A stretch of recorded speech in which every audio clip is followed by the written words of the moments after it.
So hello everyone, welcome to my channel commerce notes. आज हम इस वीडियो में एडवांस्ड अकाउंटिंग जो आपका बीकॉम फोर्थ सेमेस्टर का सब्जेक्ट है उसका chapter amalgamation and external reconstruction, इस चैप्टर से एक 15 मार्क्स का most important multiple time repeated question answer इस वीडियो में करने जा रहे हैं, जो कि आपको 5 मार्क्स एंड 15 मार्क्स दोनों के लिए बहुत ज़्यादा इंपॉर्टेंट है।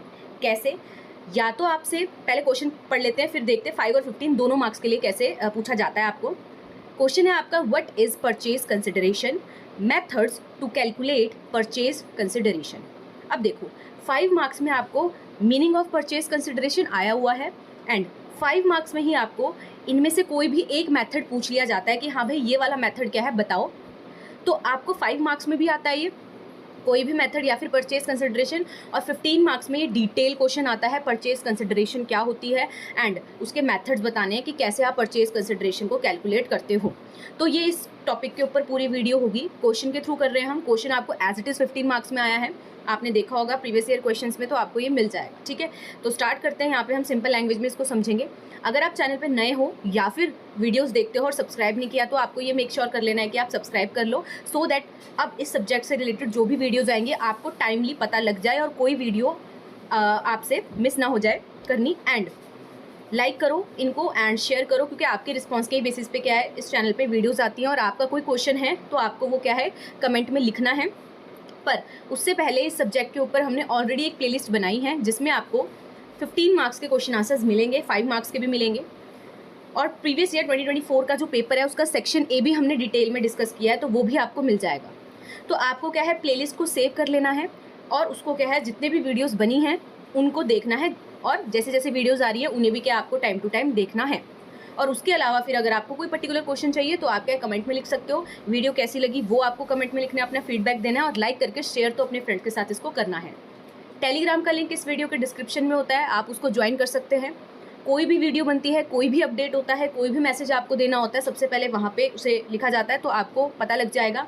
एंड जो इसके नोट्स हैं एडवांस्ड अकाउंटिंग के, ये पेड है, तो अगर किसी को बाय करने हैं तो इसी वीडियो के डिस्क्रिप्शन में टेलीग्राम का लिंक है, आपको जो बोला है उसे ज्वाइन करना। वहाँ पे आपको प्रोवाइड करवा दी जाएंगी डिटेल्स कि कैसे क्या है आपको बाय करने हैं ये नोट्स। तो स्टार्ट करते हैं। फाइनली ये इन्फॉर्मेशन थी, एंड जिन्होंने पुरानी वीडियोस देखी हैं उन्हें पता होगा कि कैसे हम इंपॉर्टेंट क्वेश्चन आंसर्स को करते हैं, और अगर नहीं देखा तो आप क्या वो प्लेलिस्ट को पूरा अच्छे से करके जाओ, बिकॉज वहाँ पे हमने क्या चैप्टर वाइज क्वेश्चन आंसर्स किए हैं, थ्योरेटिकल पॉइंट ऑफ व्यू से भी और कुछ के प्रैक्टिकल्स भी किए हैं। ओके, तो चलिए स्टार्ट करते हैं इस क्वेश्चन को समझना। तो सबसे पहला क्वेश्चन, या हम ये कह लें कि टॉपिक है हमारा पूरा, कि परचेज कंसिडरेशन क्या होता है। एंड फिर आपको बताना है कि अगर ये परचेज कंसिडरेशन जो अगर आप समझ जाओगे तो अब इसको निकालते कैसे हैं वो हमें बताना है। ठीक है, तो देखो होता क्या, अगर हम समझे तो कोई भी कंपनी है मान लो, ठीक है, तो कोई कंपनी है, अगर उस कंपनी को किसी दूसरी कंपनी के द्वारा क्या खरीदा जा रहा है, ठीक है, कोई ए कंपनी है उसको क्या है बी कंपनी क्या कर रही है खरीद रही है, तो डेफिनेटली कुछ पैसा देगी, है ना, परचेज करने के लिए कुछ तो कंसिडरेशन देगी ना वो। अब कंसिडरेशन आपको पता है क्या होता है, ठीक है, तो परचेज करने के लिए कोई भी कंसिडरेशन अगर कंपनी बी कंपनी ए को दे रही है उसको खरीदने के लिए, तो ऐसे तो खरीदेगी नहीं कंपनी को, कुछ ना कुछ पे करेगी, तो जो वो दे रही है उसे ही क्या बोलते हैं परचेज कंसिडरेशन। ठीक है, तो अब यहाँ पढ़ लेते हैं कि क्या बोला जा रहा है, कि वो अमाउंट जो ट्रांसफरी कंपनी, अब ये ट्रांसफरी कंपनी क्या होती है, नई कंपनी, ठीक है, ट्रांसफरी कंपनी क्या होती है, नई कंपनी, जो अमाउंट नई कंपनी मतलब ट्रांसफरी कंपनी क्या है पुरानी कंपनी को देती है, दैट मीन्स ट्रांसफरर को देती है, ठीक है, उसका बिजनेस खरीदने के लिए, उसी को क्या बोलते हैं हम परचेज कंसिडरेशन।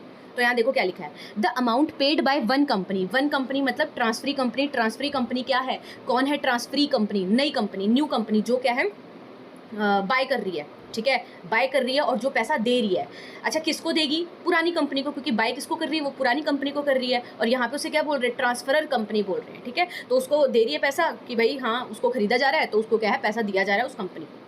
ठीक है, तो यही लिखा है the amount paid by one company called the transferee company to acquire, क्योंकि वो परचेज कर रही है, ठीक है, अनदर बिजनेस को, अनदर कंपनी को, तो उसे बोलते हैं ट्रांसफरर कंपनी। अच्छा, अब आप पे कर रहे हो परचेज कंसिडरेशन, तो भाई वो किसी भी फॉर्म में हो सकता है, किस फॉर्म में हो सकता है, इनमें पहला कैश के फॉर्म में हो सकता है, वो शेयर्स के फॉर्म में हो सकता है, वो डिबेंचर्स के फॉर्म में भी हो सकता है, या किसी और चीज़ के फॉर्म में भी हो सकता है, ठीक है, इनमें से किसी मिक्स भी, कुछ कैश दे दिया, कुछ शेयर्स दे दिए, कुछ डिबेंचर्स दे दिए, तो मिक्स भी हो सकता है, एंड पूरा कैश पूरा शेयर्स या डिबेंचर्स भी हो सकते हैं। ठीक है, तो यहाँ पे आप एक एग्जाम्पल देखो, तो मान लो एक्स लिमिटेड है, वो बाय कर रही है वाई लिमिटेड को, then whatever X limited पे, तो कुछ भी अगर एक्स लिमिटेड पे दे रही है वाई लिमिटेड को, ठीक है, तो उसे हम क्या बोलेंगे, परचेज कंसिडरेशन। ठीक है, तो यहाँ अगेन देखो क्या लिखा हुआ है, परचेज कंसिडरेशन मतलब टोटल वैल्यू जो पे की गई है वन कंपनी ने एक्वायर करने के लिए अनदर कंपनी को। ये रिप्रेजेंट करता है कि भाई अगर हम एक्वायर कर रहे हैं किसी कंपनी को, तो हम कितना अमाउंट आपको दे रहे हैं उसके बदले। ठीक है, ये किस फॉर्म में हो सकता है, कैश के फॉर्म में हो सकता है, शेयर्स के फॉर्म में हो सकता है, डिबेंचर के फॉर्म में हो सकता है, या इनमें से किसी के भी कॉम्बिनेशन के थ्रू आप क्या है पे कर सकते हो। अब आगे अगर हम देखें तो परचेज कंसिडरेशन का और अगर हम मीनिंग देखें यहाँ पे तो क्या लिखा हुआ है, purchase consideration is the price payable by transferee company to the transferor company for the purchase of its business. तो ये आपको समझ आ गया कि परचेज कंसिडरेशन वो प्राइस है जो कि पे किया जा रहा है किसके द्वारा, ट्रांसफरी कंपनी के द्वारा। किसको किया जा रहा है, ट्रांसफरर कंपनी को किया जा रहा है। क्यों, क्योंकि हम क्या है बिजनेस को खरीद रहे हैं उनका। अब अकाउंटिंग स्टैंडर्ड 14 है जो वो डिफाइन करता है कि परचेज कंसिडरेशन, उसने बताया है क्या होती है परचेज कंसिडरेशन, जो शेयर्स और सिक्योरिटीज नई कंपनी ने पुरानी कंपनी के शेयर होल्डर्स को दिए प्लस कैश या एसेट्स जो दिए गए हैं उसे क्या बोलते हैं हम कि भाई ये क्या है, सब परचेज कंसिडरेशन है। देखो क्या लिखा हुआ है, aggregate of shares and other securities issued and the payment made in the form of cash or other assets by the transferee company to the shareholders of the transferor company। ठीक है, तो ये मैंने यही बताया आपको कि जो शेयर्स हो गए या सिक्योरिटी हो गए जो नई कंपनी ने पुरानी कंपनी को शेयर होल्डर को दिया है, ठीक है, या फिर कैश दिया है, एसेट जो दिए हैं, इन सब का क्या टोटल होता है। अब यहाँ पे आपको बताया हुआ है कि अगर ट्रांसफरी कंपनी किसी लाइबिलिटी जैसे डेट हो गया, बिल्स हो गया, उनको पे करती है तो वो परचेज कंसिडरेशन का पार्ट नहीं होता। ये इंपॉर्टेंट बात है ध्यान में देने वाली। ठीक है, तो यहाँ पे आप देख सकते हो जो ये हमने अकाउंटिंग स्टैंडर्ड 14 जो डिफाइन कर रहा है परचेज कंसिडरेशन को, उसके अकॉर्डिंग मीनिंग पड़ा। यहाँ पे वही लिखा है, शेयर्स एंड अदर सिक्योरिटी जो इशू की है, ठीक है, उसके बाद जो पेमेंट ट्रांसफरी कंपनी ने शेयर होल्डर को दी है ट्रांसफर कंपनी के in the form of cash या फिर अदर एसेट। और ये पॉइंट मैंने आपको बता दिया कि अगर ट्रांसफरी कंपनी किसी लाइबिलिटी, डेट या बिल्स हो गए उसको पे करती है तो वो क्या है परचेज कंसिडरेशन का पार्ट नहीं होता है। ये भी आपको ध्यान में देना है। तो यहाँ तक हमने परचेज कंसिडरेशन का मीनिंग देखा है। अगर आपको 5 मार्क्स में आता है तो यहाँ तक आप करके आ सकते हो। ठीक है, अब हम देखते हैं कि इसके मेथड्स कौन कौन से हैं। मेथड्स को आपको डिटेल में भी करना है, बिकॉज अगर 15 मार्क्स में आ गया फिर तो आपको मतलब मीनिंग पता होना चाहिए एंड एडवांटेजेस, फार्मूलाज ये पता होने चाहिए। बट अगर फॉर एग्जांपल आपको पर्टिकुलरली 15 मार्क्स में 2 मेथड पूछ लिए तो आपको फिर और डिटेलिंग चाहिए होती है, या 5 मार्क्स में एक पर्टिकुलर मेथड पूछ लिया तो वहाँ पे भी आपको डिटेलिंग चाहिए होती है। तो उस अकॉर्डिंगली आपको क्या करना है, इसको प्रिपेयर करना है। तो यहाँ पे क्या लिखा हुआ है, the calculation of purchase consideration mainly depend upon the terms of agreement. कह रहे हैं कि किस मतलब कैसे कैलकुलेशन करेंगे हम, ठीक है, परचेज कंसिडरेशन की। ये डिपेंड करता है कि भाई हमारी जो एग्रीमेंट्स है उसके क्या टर्म्स है, ठीक है, हमने क्या डिसाइड किया है, ट्रांसफरर और ट्रांसफरी कंपनी के बीच में जो बात हुई है उस अकॉर्डिंगली होगा परचेज कंसिडरेशन कैलकुलेट। अब वेरियस मेथड्स है जिन्हें यूज़ कर सकते हैं हम कैलकुलेट करने के लिए परचेज कंसिडरेशन की अमाउंट को, जो कि हम यहाँ पे पढ़ने वाले हैं। सबसे पहला मेथड आता है आपका लम सम मेथड। ठीक है, अब इसमें क्या होता है ना, अगर दोनों कंपनी डिसाइड कर लें कि एक फिक्स्ड अमाउंट क्या है हमें आपको देना है, जैसे मान लो सीधा बोल दिया 50 लाख देंगे, ठीक है, तो इसे बोलते हैं कि लमसम मेथड, एक ही बार डिसाइड कर लिया एक लमसम अमाउंट। ठीक है, तो देखो क्या लिखा हुआ है, समटाइम्स जो ट्रांसफरी कंपनी अग्री करती है कि वो पे करेगी एक fixed sum of transfer company को, ठीक है, एंड वो टेक ओवर कर लेगी उसके बिजनेस को। इन सच केसेस जो अमाउंट है जो अग्री किया गया था उसी को बोलते हैं lump sum payment of purchase consideration. For example एक बिग लिमिटेड है, उसने परचेज किया बिजनेस स्मॉल लिमिटेड का एंड अग्री हुए कि वो पे करेंगे 50 लाख इन ऑल। तो ये क्या है, एग्जाम्पल है लमसम पेमेंट मेथड का। तो सीधा क्या परचेज कंसिडरेशन हमने अग्रीमेंट के अकॉर्डिंग निकाल लिया। ठीक है, फिर आता है आपका नेक्स्ट नेट एसेट मेथड और नेट वर्थ मेथड। ये ना 5 मार्क्स में आपको आया हुआ है, तो इस वाले को मेक श्योर कर लेना है आपको कि आप इसको अच्छे से करके जाओ। तो क्या लिखा हुआ है, अंडर दिस मेथड, इस मेथड के अंदर the purchase consideration is calculating. कैसे कैलकुलेट किया जाता है, तो देखो हम क्या करते हैं, इसमें जितने एसेट्स ट्रांसफरी कंपनी ने लिए उनकी टोटल वैल्यू निकालते हैं, उसमें से जितनी लाइबिलिटीज़ ली वो माइनस करते हैं, जो बचेगा वही परचेज कंसिडरेशन होगा। That means purchase consideration is equals to total assets taken over minus total liabilities taken over. यही है इसका फॉर्मूला और यही यहाँ पे लिखा भी हुआ है। देख लेते हैं कि भाई हम क्या करते हैं, सबसे पहले कैलकुलेट करेंगे क्या करके, ऐड करके। क्या ऐड करना है, वैल्यूज अलग अलग एसेट्स की, जितनी भी एसेट्स हैं उनकी क्या है वैल्यू को ऐड कर लो, ठीक है, एंड उसमें से माइनस कर दो, जो भी लाइबिलिटीज़ आपने ली हैं वो माइनस कर दो। अब जो value of assets and liability को माइनस करके जो वैल्यू आएगी ना, वही क्या होने वाली है, आपकी परचेज कंसिडरेशन होने वाली है, ठीक है। एंड उसके बाद क्या लिखा हुआ है, the values of assets and liability for the purpose of calculation of purchase consideration are those agreed upon between the transferor company and the transferee company and not the value.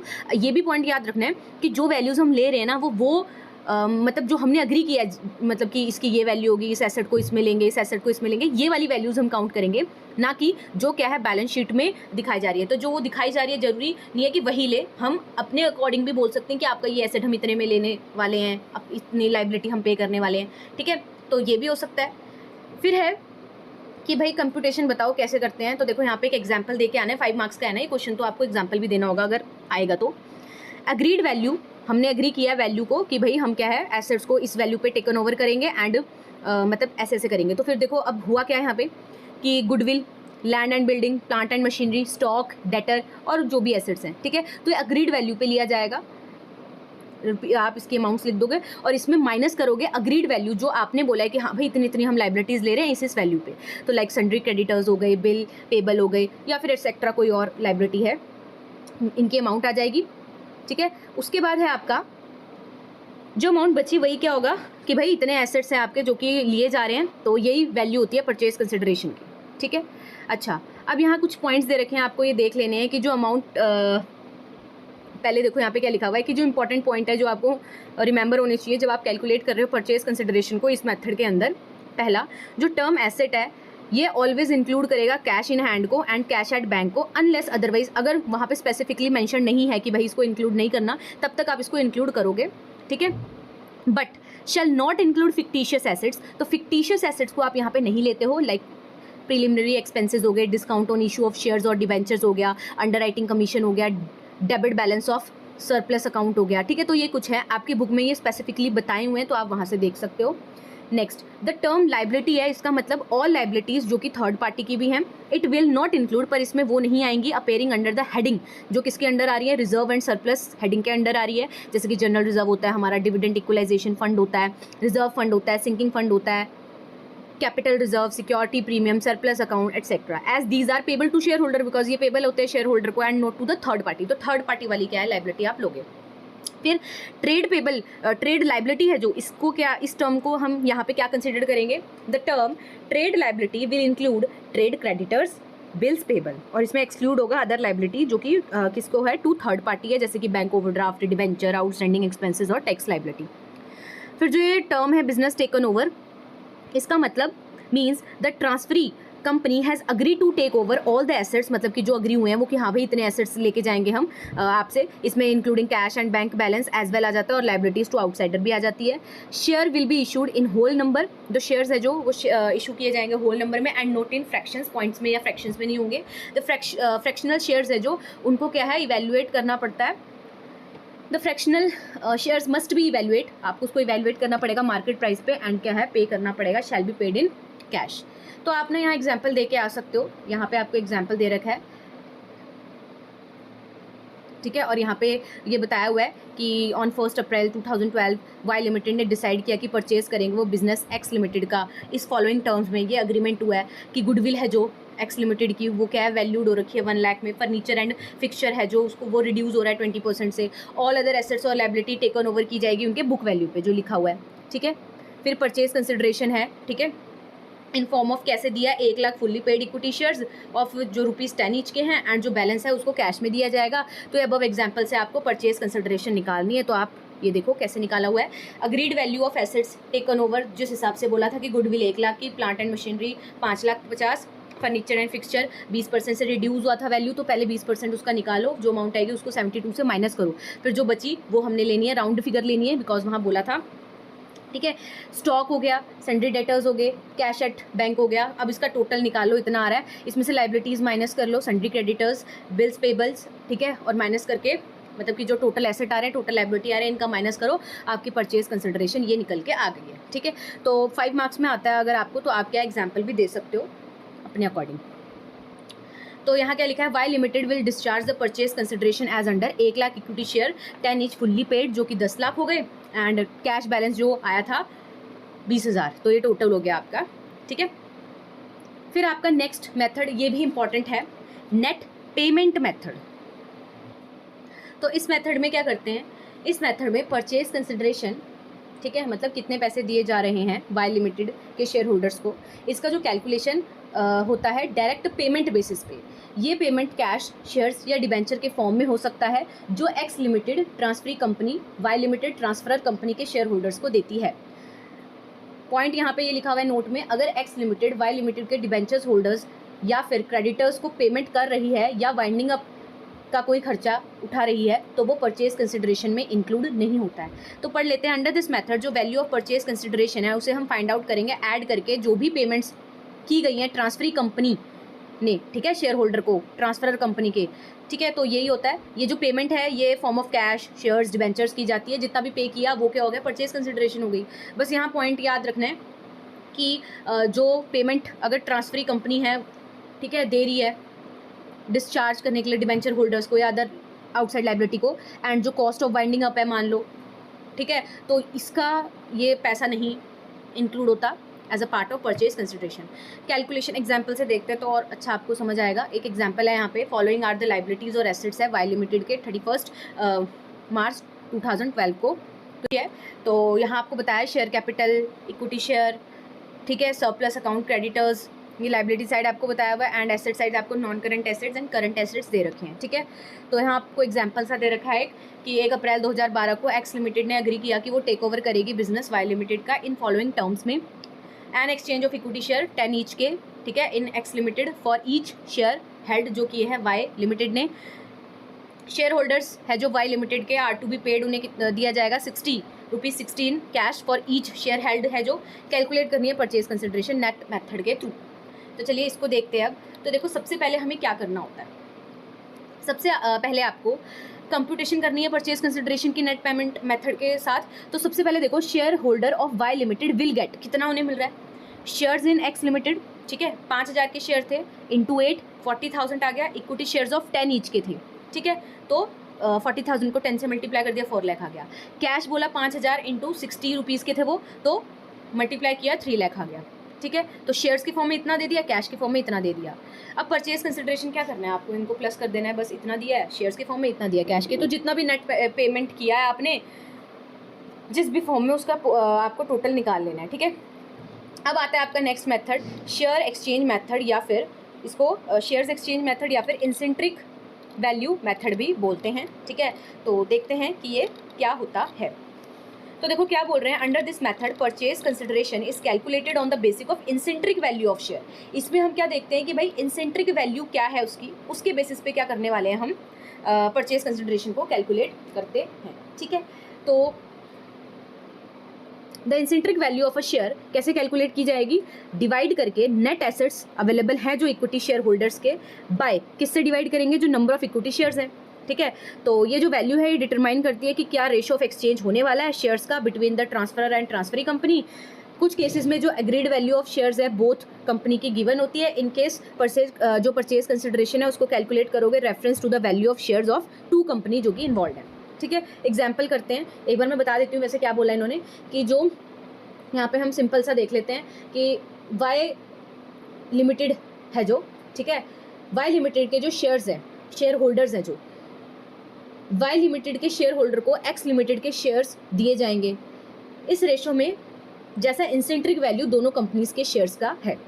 मतलब अगर x limited के share 20 rupees का है और Y limited का 15 rupees का है, तो सेम वैल्यू के हिसाब से एक्स लिमिटेड के शेयर्स मिलेंगे, ठीक है। एग्जाम्पल देखो और आपको क्लियर होगा, अभी जो हम पढ़ने वाले हैं ये आपको दे रखा है लाइबिलिटीज़ और एसेट्स एक्स और वाई लिमिटेड के। अब आ जाते हैं हम इसके सीधा सॉल्यूशन पे। तो यहाँ पे लिखा हुआ है कि एक्स लिमिटेड एग्री कर रही है कि वो कैसे कैसे क्या मेथड होने वाला है। तो जो शेयर होल्डर है वाई लिमिटेड के, उन्हें अलॉट किया जा रहा है full satisfaction of their claims. Shares है जो एक्स लिमिटेड के इन द सेम प्रोपोर्शन होंगे रिस्पेक्टिव इंसेंट्रिक value of the shares of two companies bear to one another. तो वही कि कितने कितने का उनका शेयर है। कैलकुलेशन देखते हैं हम, आपको इधर समझ आएगा। पहला इंसेंट्रिक वैल्यू ऑफ शेयर्स को कैलकुलेट करना है हमने। तो ये हमें वैल्यू दे रखी है दोनों की, हमें क्या करना है, इसका इंसेंट्रिक वैल्यू ऑफ शेयर्स निकालने हैं। तो कैसे निकालेंगे, देखो सन्ड्री क्रेडिटर्स आपके 2,10,000 के हैं एक्स लिमिटेड के, वाई के हैं 2,40,000 के। बिल्स पेबल आपके एक्स लिमिटेड के 25,000 है, वाई के 20,000 है। टोटल लाइबिलिटी है जो देख लो, टोटल लाइबिलिटी पहले तो सन्ड्री क्रेडिटर्स और बिल्स पेबल है जो एक्स लिमिटेड के, उसको टोटल करो, और वाई लिमिटेड के उनके अपने टोटल करो, दोनों के टोटल आ जाएंगे। दोनों को क्या है, आप टोटल लाइबिलिटी देखो, तो टोटल लाइबिलिटी निकालनी है आपको, ठीक है। अच्छा, फिर नेट एसेट्स आप कैसे निकालोगे? एक्स लिमिटेड है जो, एक्स लिमिटेड के नेट एसेट्स हैं और वाई लिमिटेड के नेट एसेट्स हैं, तो ए माइनस बी हो जाएगा यहाँ पे। तो 15 लाख में से क्या है, 9 लाख, यहाँ पे आपको ए का 15 लाख है और वाई का कितना है, 9 लाख है। तो नंबर ऑफ इक्विटी शेयर आपको दिए थे 75,000, 60,000। तो अब आ जाते हैं नेट एसेट्स, अभी हमने निकाले 15 लाख और 9 लाख। शेयर्स आपको दे रखे हैं 75,000 और 60,000। अभी हमने फॉर्मूला पढ़ा कि इंसेंट्रिक वैल्यू कैसे निकलेगी, नेट एसेट को डिवाइड करेंगे जो नंबर ऑफ शेयर्स हैं उससे। अब कैलकुलेट करो रेशो ऑफ एक्सचेंज कि कितने रेशो में हमें एक्सचेंज करने हैं, ठीक है। तो इसमें हमने क्या पढ़ा था, इसमें एक एलसीएम मेथड होता है, फाइंड आउट कर लो एनसीएम, इंसेंट्रिक वैल्यू ऑफ बोथ कंपनीज का। लाइक एलसीएम 20 और 15 का, ₹20 था उसका और उसका ₹15 था, तो एलसीएम लगा लिया, 60 आ गया। अब फाइंड करो रेशो, तो क्या है, जो 60 है तो 60 को 20 से डिवाइड कर दो और 60 को 15 से डिवाइड कर दो, तो ये रेशो आ जाएगा। पहले तो जो बचेगा, मतलब जब 60 को 20, मतलब 60 और 20 अगर डिवाइड होंगे तो 3 आ रहा है, 60 और 15 डिवाइड होंगे तो 4 आ रहा है, तो ये रेशो निकल गया आपकी। अब जो value of 3 shares of X limited है विल बी इक्वल होगी to the value of 4 shares of Y limited, ठीक है। तो अब इसका रिजल्ट क्या आएगा कि जो रेशो ऑफ एक्सचेंज है वो क्या होगा, 3 share of X limited for every 4 shares of Y limited, ठीक है। फिर आपका नेक्स्ट मेथड है ऑल्टरनेटिव मेथड, तो ये मेथड भी आपका इंपॉर्टेंट है, तो स्टार्ट करते हैं इसको।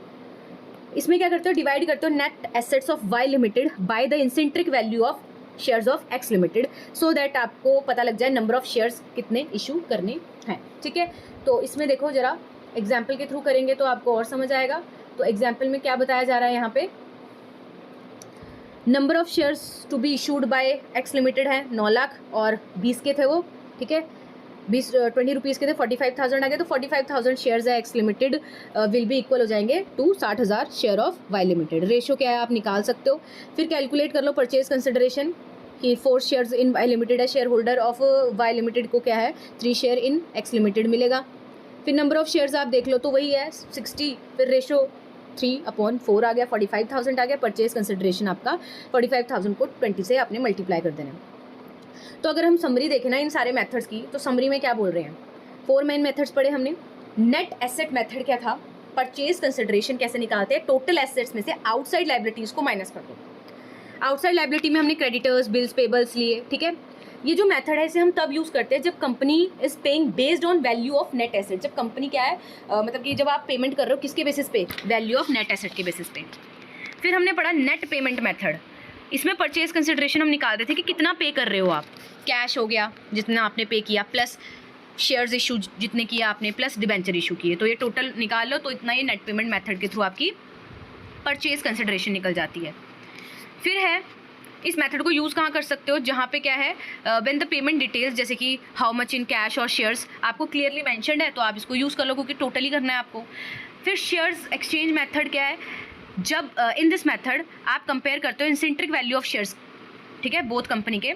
हमने कैलकुलेट स्टेप्स देख लिए थे इसके कि नेट एसेट दोनों की कंपनी के निकालो, फिर इंसेंट्रिक वैल्यू को हमें निकालना है कैसे, नेट एसेट को नंबर ऑफ इक्विटी शेयर से डिवाइड कर दो, फिर फिक्स करो शेयर एक्सचेंज रेशो, जैसे कि 3 shares of X limited for every 4 shares of Y limited. फिर ये जो मेथड है इसे यूज़ किया जाता है जब शेयर होल्डर रिसीव कर रहे हैं शेयर, ठीक है, इन रिटर्न, ना कि कैश। फिर लमसम मेथड था, लमसम मेथड में हमने क्या पढ़ा था, ये सबसे ईजीएस्ट मेथड है जिसमें फिक्स्ड अमाउंट पहले से ही एग्री कर लेते हैं, वही परचेज कंसिडरेशन होती है। तो समरी टेबल आप यहाँ पे देख सकते हो कि कौन कौन से मेथड है, किस किस बेसिस पे हैं एंड कब कब इन्हें यूज़ किया जाता है, ठीक है। फॉर्मूला यहाँ पे दे रखा है नेट एसेट मेथड का, नेट पेमेंट मेथड का, शेयर एक्सचेंज मेथड का एंड लमसम मेथड का, और कब कब इन्हें यूज़ करना है वो यहाँ पे लिखा है। तो ये था हमारा पूरा का पूरा टॉपिक। होप आपको समझ आया होगा। अगर समझ आया है तो आप अपना फीडबैक दो कमेंट में, लाइक करो, शेयर करो इसको अपने फ्रेंड्स के साथ ज़्यादा से ज़्यादा, एंड टेलीग्राम से ज़रूर जुड़ जाना है आपको। एंड अगर किसी को नोट्स बाय करने हैं तो वो क्या है, टेलीग्राम पे मैसेज कर सकता है, आपको वहाँ पे डिटेल्स प्रोवाइड कर दी जाएंगी। तो मिलते हैं नेक्स्ट वीडियो में इंपॉर्टेंट क्वेश्चन आंसर्स के साथ अगेन। तब तक के लिए thank you for watching this video.